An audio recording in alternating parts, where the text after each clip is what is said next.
আসসালামু আলাইকুম। হ্যালো বন্ধুরা, H medicine and health tips থেকে সবাইকে জানাই স্বাগত।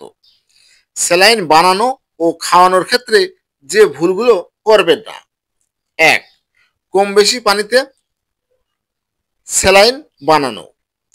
স্যালাইনের প্যাকেটে যে গুঁড়ো থাকে তার উপাদানগুলো হচ্ছে sodium chloride, potassium chloride, anhydrous glucose ও ট্রাইসোডিয়াম সাইট্রেট ডাইহাইড্রেট নামক লবণ।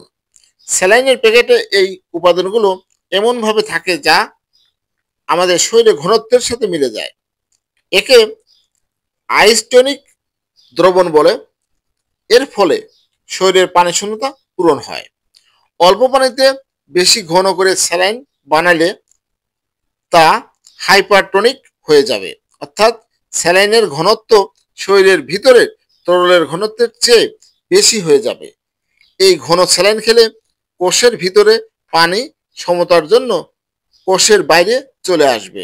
এতে শরীর আরও পানি হারাইতে থাকবে এবং পানি শূন্যতা আরও বেড়ে যাবে। এর ফলে এমনকি রোগীর মৃত্যু হতে পারে। অন্যদিকে পরিমাণের চেয়ে বেশি পানিতে স্যালাইন তৈরি করলে এই দ্রবণ হয়ে যাবে হাইপোটনিক, যার ঘনত্ব শরীরের তরলের ঘনত্বের চেয়ে কম। ফলে সমতার জন্য লবণ বাইরে রেখে বেশি বেশি পানি কোষে চলে যাবে। এতে কোষ ফুলে ওঠে, নষ্ট হয়ে যেতে পারে। ২. অল্প অল্প করে স্যালাইন বানানো।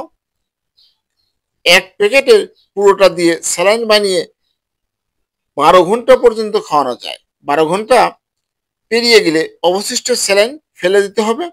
তাই অপচয় রোধে কেউ কেউ অল্প অল্প স্যালাইন গুঁড়ো করে কয়েকবার স্যালাইন তৈরি করেন।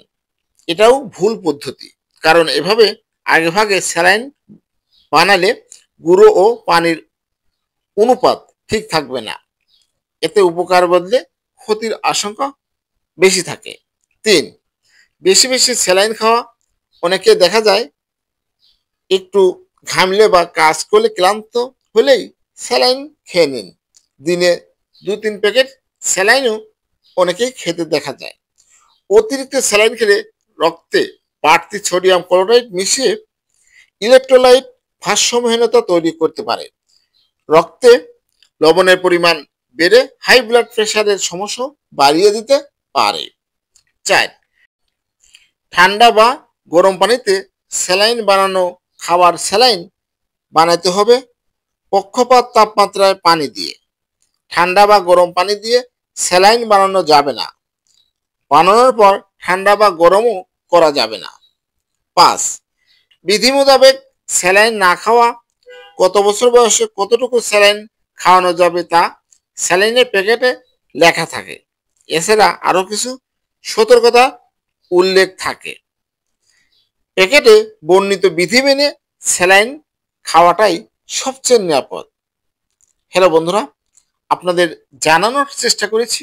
তারপরেও স্যালাইন খাওয়ার আগে অবশ্যই আপনি বিশেষজ্ঞ চিকিৎসকের পরামর্শ নিয়ে খাবেন এবং কিভাবে বানাতে হবে নির্দেশনা জানার চেষ্টা করবেন। আমরা সবাই ভালো থাকি, সুস্থ থাকি, এই কামনায় রেখে আজকের মতো বিদায় নিচ্ছি। ভিডিওটি ভালো লাগলে আমার এই চ্যানেলটি সাবস্ক্রাইব করে রাখুন, লাইক, কমেন্ট, শেয়ার করুন। সবাই ভালো থাকবেন। আজকের মতো বিদায় নিচ্ছি। আল্লাহ হাফেজ।